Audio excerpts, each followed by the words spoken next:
Bonjour, soyez bénis dans le merveilleux nom de Jésus-Christ, notre Seigneur et Sauveur. En ce matin, je veux partager mon sentiment de joie et d'action de grâce envers le Seigneur pour chacun d'entre nous. Le bénir véritablement pour tout ce qu'il a fait, tout ce que nous avons vu.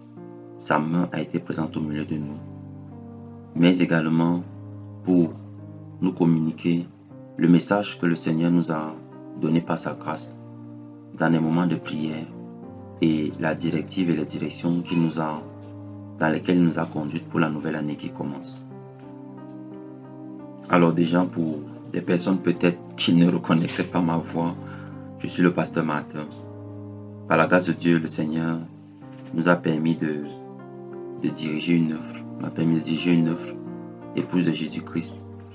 Et cette œuvre, par la grâce de Dieu, est en train de grandir et de prendre de l'ampleur, du volume, pour des perspectives glorieuses en ce qui concerne le royaume des cieux.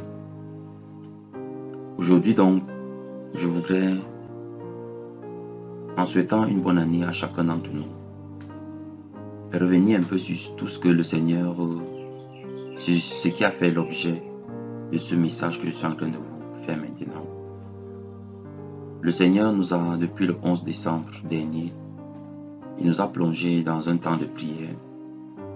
Et le sujet qu'il me mettait à cœur, c'était 21 jours de jeûne et de prière pour être un véritable témoin de Jésus-Christ en parole et en acte.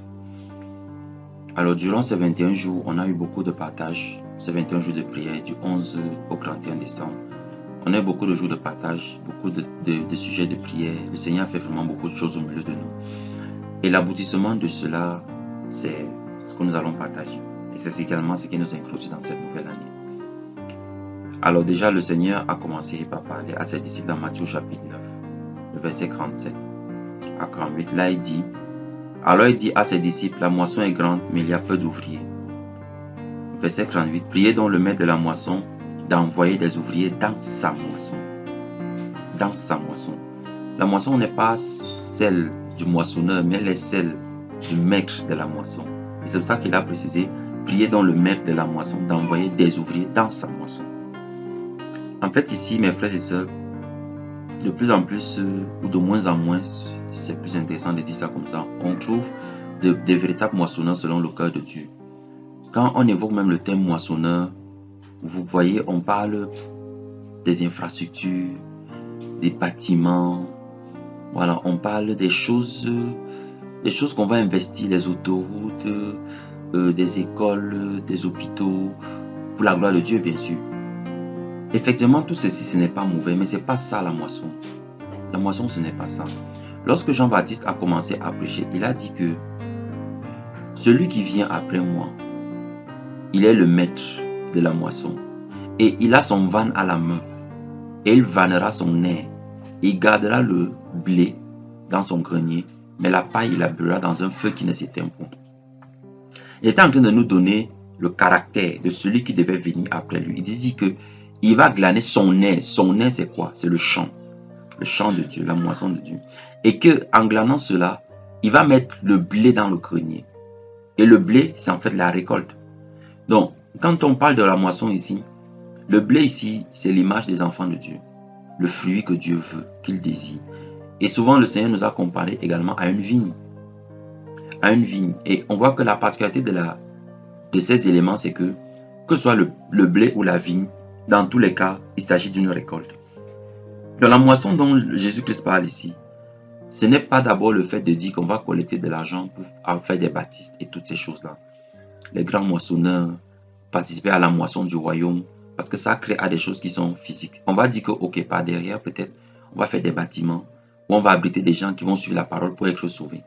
Mais regardons la démarche de Jésus, et on voit que cette démarche-là n'était pas basée sur cet aspect. N'était pas basée sur cet aspect-là. Qu'est-ce que j'essaie de dire? J'essaie de dire qu'aujourd'hui, c'est facile de se détourner du message central. De faire beaucoup de choses à côté, beaucoup de choses annexes, pensant même véritablement faire pour le Seigneur, mais être totalement à côté. Et au dernier jour, se rendre compte qu'on n'a pas travaillé pour le maître. C'est pour cela que j'ai voulu vraiment partager cette pensée que le Seigneur a mise dans mon cœur, cette parole qu'il m'a donnée, pour qu'on comprenne qu'en cette année 2023, l'année ne sera belle que si nous sommes des moissonneurs, que si l'on travaille dans l'air de Dieu, dans le champ de Dieu, dans le champ de Dieu. Si on travaille comme des moissonneurs pour le Seigneur, est-ce que le Seigneur moissonne, ce sont des âmes? Les âmes ne nous appartiennent pas, elles appartiennent à Christ.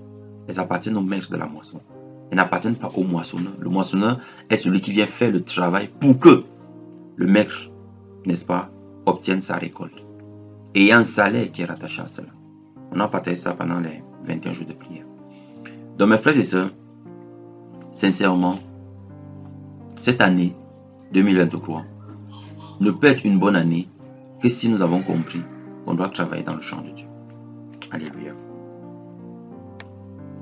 Je voudrais à présent nous parler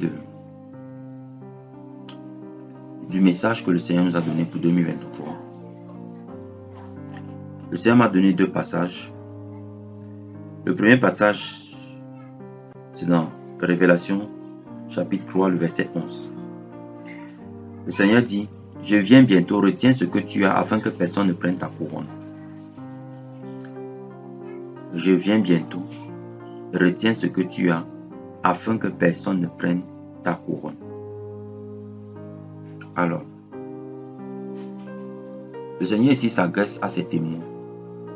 Ce sont des témoins qui ont des couronnes. On a expliqué ça pendant les 21 jours. Et lorsqu'il dit de retenir ce qu'on a, on ne peut retenir que ce que Dieu nous a donné. Et ce qu'on a, il ne s'agit pas des biens matériels, physiques et tout ça. Mais il s'agit en fait de la puissance du Saint-Esprit sur nous. Le manteau de l'Esprit qui nous donne des véritables témoins de Jésus-Christ. Pour témoigner de lui en parole et en acte par la puissance, la dunamis de son Esprit. Donc aujourd'hui, le Seigneur nous dit, je viens bientôt. Et malheureusement, ce message est très peu au cœur, dans le cœur de très peu de chrétiens. C'est dommage, c'est Christ en fait. Et on se rend compte qu'aujourd'hui, beaucoup de personnes vivent, malgré qu'elles disent que Jésus revient, mais vivent en fait dans une désinvolture spirituelle sans pareil en fait. Beaucoup font tellement d'activités que peut-être à la fin, elles ne se rendent même pas compte qu'on ne travaille même plus pour le maître. On fait tellement de choses annexes.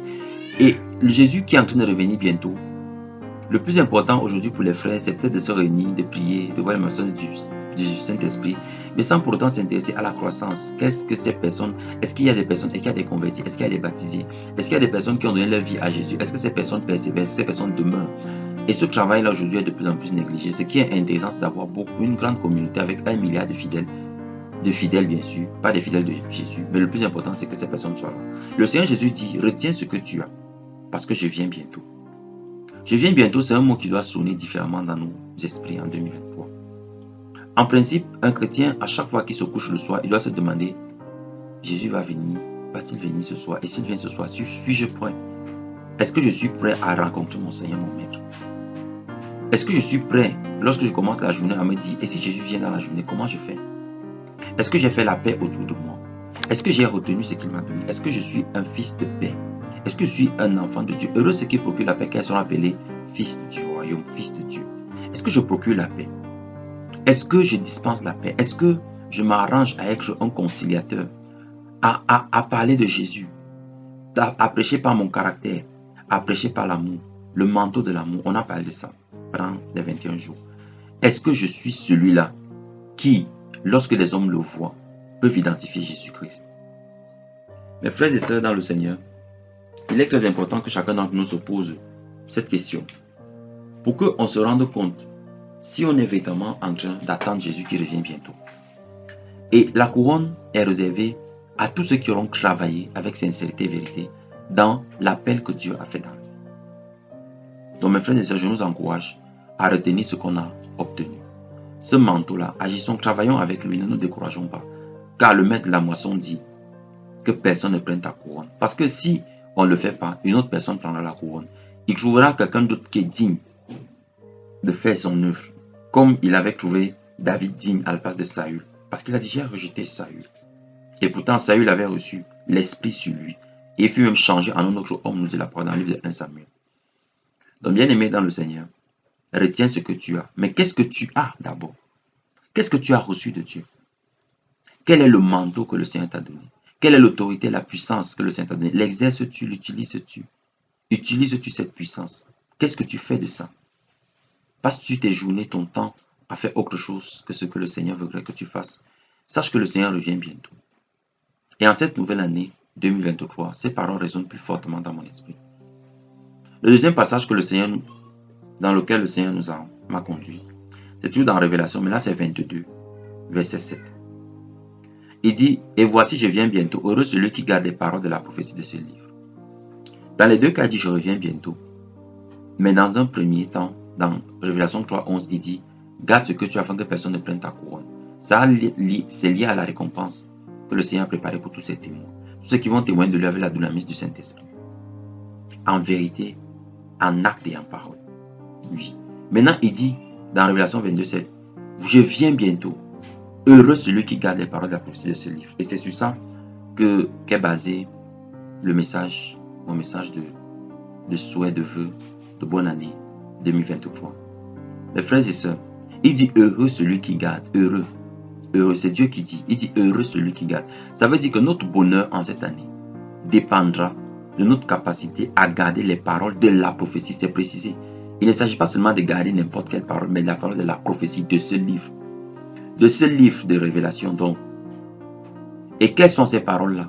C'est tout ce qui annonce ce que Jésus va venir faire. C'est tout ce qui annonce la royauté de Christ, le royaume de Christ. C'est tout ce qui annonce les bénédictions, les grâces qui sont rattachées à nous.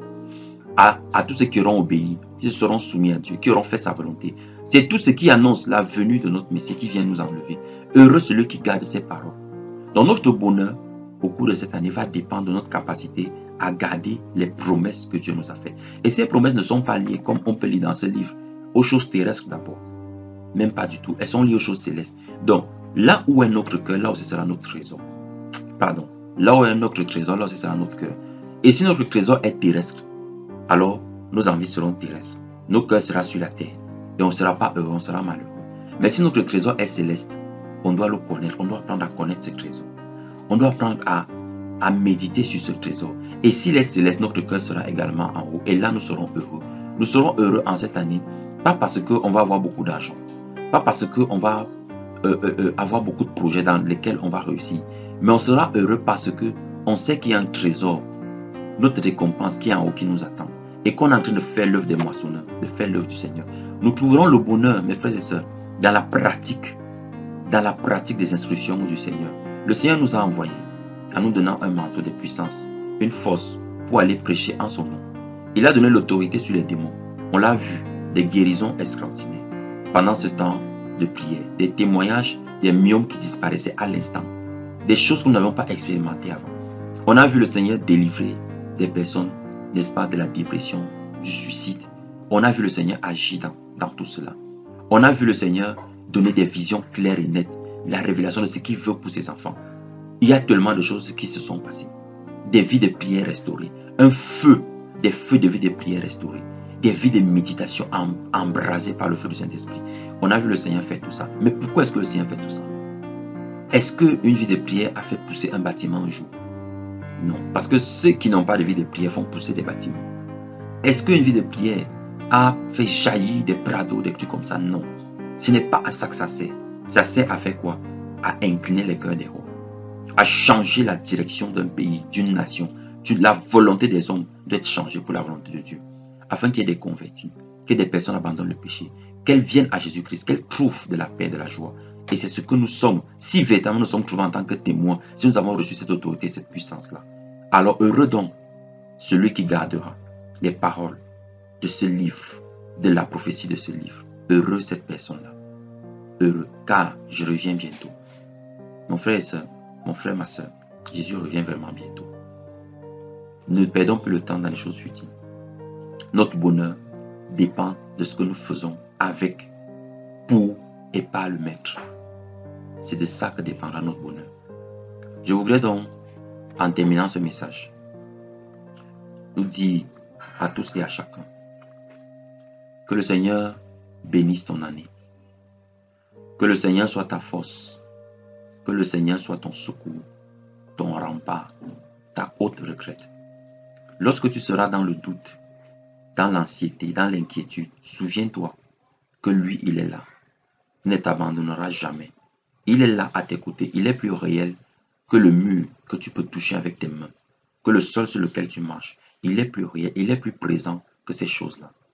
Lorsque tu seras dans l'épouvante, lorsque tu seras dans la crainte, souviens-toi que sa main est là pour te garder, pour te protéger.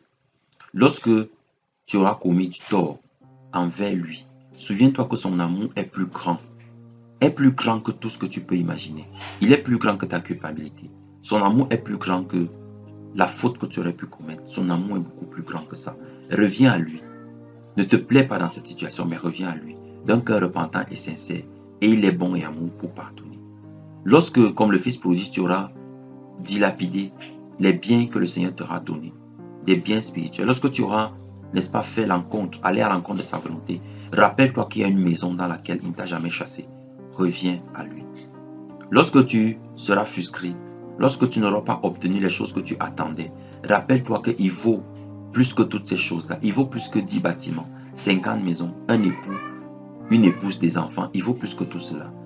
Il ne dit pas que tu ne dois pas les avoir, mais il vaut plus que tout cela. Elkanah a dit à sa femme Anne, est-ce que je ne vaux pas pour toi plus que 10 fils? Et Anne n'avait pas compris que c'était une parole que le Seigneur est en train de lui donner. Mets ta confiance en moi et tu verras. Lorsque tu seras également dans l'abondance, n'oublie pas le Seigneur ton Dieu. Car il ne se plaît pas à voir ses enfants dans l'abondance et à l'oublier. N'est-ce pas, c'est lui l'abondance? Il est notre richesse, il est notre trésor. Ne l'oublie pas. Lorsque tu auras obtenu la paix, pense à communiquer la paix aux autres. Lorsque tu seras dans la joie, partage ta joie avec les autres aussi. Ne te réjouis pas seul, parce que dans les pleurs, également tu ne pleureras pas seul. Lorsque tu auras le sentiment que tu as été abandonné, rappelle-toi que Jésus n'a jamais abandonné. Il mettra toujours quelqu'un devant toi pour t'encourager, pour te soutenir. Cherche, regarde, ne te lasse pas de regarder. Lorsque tu auras été trahi, ne te retourne pas et continue d'avancer. Continue de faire le bien, ne te décourage pas. Ne t'arrête pas de faire à cause des trahisons. Parce que Jésus a été le plus trahi, mais il est allé à la croix afin que nous soyons sauvés. Alors, lorsque tu auras pratiqué toutes ces choses, avec les regards sur la cité céleste, alors ton année sera une année heureuse, une année de succès, une année de réussite, sur tous les plans. Que le Seigneur de grâce te garde dans sa santé, une santé qui vient d'en haut. Que cette santé te préserve, qu'elle te donne la force, non pas de vaquer à ce que tu voudras faire, mais de vaquer à ce que lui veut que tu fasses en tant que son témoin au nom de Jésus. Que sa capacité, par son esprit, demeure dans tes membres, afin que tu sois incapable de pratiquer le péché, incapable de faire le contraire de sa volonté au nom de Jésus-Christ. Que ton année soit une année bénie, sur tous les plans, sur tous les aspects. Non seulement sur la santé spirituelle, mais la santé clinique, physique au nom de Jésus. Que le Seigneur t'accorde des finances, du matériel pour subvenir à tous tes besoins, que tu ne manques de rien, mais également qu'il te donne au-delà de tes besoins afin que tu subviennes aux besoins de tous ceux qui sont autour de toi au nom puissant de Jésus-Christ. Que le Seigneur te donne du repos et de la paix. Qu'il console ton cœur pour toutes les blessures que tu as pu subir au nom de Jésus. Qu'il rende ton année radieuse, que son soleil brille sur toi. Et lorsque la pluie tombera, souviens-toi qu'une plante a besoin de pluie aussi pour grandir. Les mauvais temps sont aussi des bons temps pour glorifier notre Seigneur. Rappelle-toi que toutes choses concourent au bien de ceux qui l'aiment et qui sont appelés selon son dessein.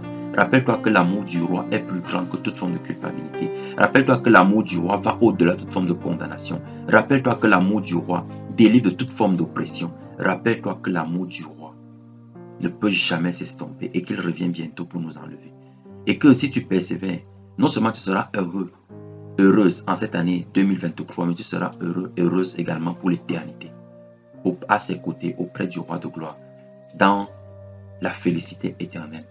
Persévère, tiens bon, continue d'avancer, prends courage. Ton année est une année bénie. Les pièges que l'ennemi a tendus contre toi échouent au nom de Jésus-Christ.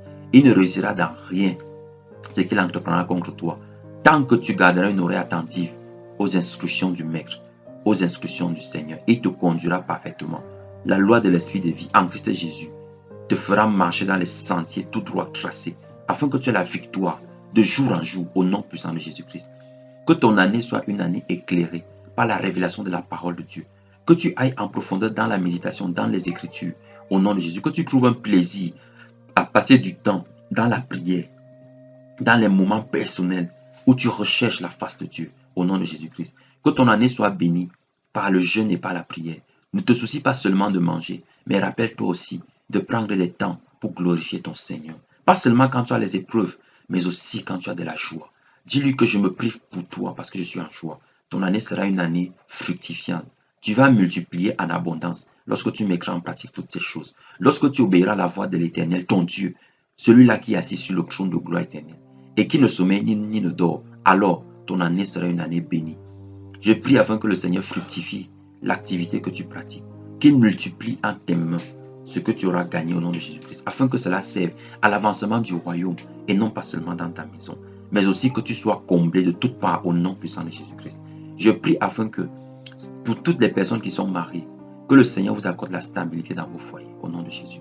Que le Seigneur vous accorde d'être heureux et de vivre un mariage épanoui, une grâce extraordinaire, une grâce merveilleuse, comme des prémices des noces que nous allons passer avec lui pour l'éternité au nom de Jésus-Christ. Que les querelles, les disputes ne soient pas votre partage, que les divisions, les sectes, les animosités ne soient pas votre partage, que tout ce que l'ennemi a préparé par des envoyés, aussi bien des hommes que des femmes, pour s'intercaler au milieu des couples, pour séduire soit l'homme soit la femme, pour les amener, n'est-ce pas, à se cisailler, à se diviser. Je prie afin que cela échoue au nom de Jésus-Christ, que le Seigneur augmente le feu de l'amour l'un envers l'autre, chaque conjoint avec son conjoint, au nom de Jésus-Christ, que vous vous aimiez comme au premier jour, parce que le feu de l'amour de Christ est au milieu de vous.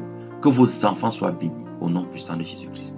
Que tout ce qu'ils feront soit béni, que l'intelligence qui vient d'en haut soit leur partage. Le Seigneur a donné l'intelligence à Daniel, il était 10 fois plus intelligent que tous les enfants de son âge, de ce royaume de Babylone. Que le Seigneur en fasse autant pour chacun de vos enfants au nom de Jésus-Christ. À toutes les personnes qui aspirent au mariage, je prie afin que le Seigneur vous accorde la grâce de rencontrer des enfants, des fils et des filles de Dieu, afin que vous soyez épanouis dans votre mariage, au nom de Jésus. Que le Seigneur vous accorde cette grâce en cette année. Parce que vous le cherchez lui, vous trouverez le mari. Parce que vous le cherchez lui, vous trouverez l'épouse. Ne cherchez pas l'épouse ou le mari, mais cherchez le Seigneur lui-même. Et il donnera, n'est-ce pas, ce que votre cœur désire. N'a-t-il pas dit, fais de l'Éternel tes délices et donnera ce que ton cœur désire. Recherchez le Seigneur, lui seul, et alors il vous comblera de l'époux et de l'épouse qu'il faudra. Ce ne sera pas sur les choix charnels, mais le choix sera fait sur le plan spirituel, parce qu'il va éclairer les yeux de votre cœur pour que vous reconnaissiez celui qui l'amènera vers vous. Au nom puissant de Jésus-Christ. Que votre mariage soit également béni, qu'il vous donne les moyens, les capacités de pouvoir l'organiser, de pouvoir le faire dans toute la dignité et la gloire qui lui est due, au nom puissant de Jésus-Christ. Oui, que le Seigneur préserve tous ceux qui vont faire des déplacements, des accidents, de toutes ces choses bizarres, des enlèvements, des enfants, des meurtres, que tout cela ne soit pour votre partage au nom puissant de Jésus-Christ. Et que le Seigneur vous donne d'être en joie. 365, je suis 365. Quels que soient les vents, les tempêtes, tout ce qui va souffler, qu'il vous donne d'être en joie. Et répandez cette joie également autour de vous, en parlant de lui, en disant votre joie, ce n'est pas ce que vous avez. Votre joie, c'est ce qui ne se voit pas. C'est le Seigneur Jésus. Rendez-lui ce témoignage. Que votre bouche proclame ses hauts faits et ses bienfaits pendant 365 jours. Alors vous serez dans l'abondance éternelle. Père, merci pour tes enfants. Merci pour ces paroles de grâce, pour leur ami. Au nom puissant de Jésus. Que le règne et la gloire te reviennent. Toi qui as fait tout ceci, Seigneur. Je te bénis infiniment pour tes grâces. Merci, Seigneur. Merci pour cette année de bénédiction que tu répands sur la vie de tes enfants. Merci pour cette année de bénédiction. Merci pour cette année de bénédiction, Seigneur. Merci pour tout. Merci, Seigneur, parce que tu nous donnes également d'être unis dans la communion fraternelle. Au milieu de nous, Seigneur, dans les assemblées, qu'il n'y ait pas de division, de sectes, de querelles, non, mais qu'un amour chaleureux qui vient de toi se répande au milieu de nous, Seigneur. Merci parce que tu le fais. Je bénis tous tes enfants. Que chacun d'entre vous bénisse ses leaders. Bénissez ceux qui vous conduisent afin qu'ils fassent ce travail avec beaucoup d'amour. Bénissez-les. Même si vous voyez des erreurs, priez pour leur vie. Si vous avez la capacité, parlez-leur, mais jamais ne condamnez. Suppliez le Seigneur afin qu'il se relève. S'ils tombent dans quelques péchés, priez afin que le Seigneur les relève. Car de leur prédication, de leur marche dépendra également la fortification, le salut de plusieurs. Oui, ayez beaucoup plus de compassion en cette année, moins de condamnation, beaucoup plus d'amour, beaucoup plus de chaleur, beaucoup plus de patience, de bonté, de miséricorde. Alors l'Éternel, votre Dieu, l'Éternel, notre Dieu, vous bénira au-delà de ce que vous pouvez imaginer et comprendre. Il étendra vos limites, votre carquois, de votre maison ne demeurera jamais dans le désert, mais sera toujours dans l'abondance. Que le règne et la gloire lui reviennent au siècle sans fin. Au nom de Jésus. Amen. Bonne et sainte année dans le nom de Jésus-Christ notre Seigneur. Amen.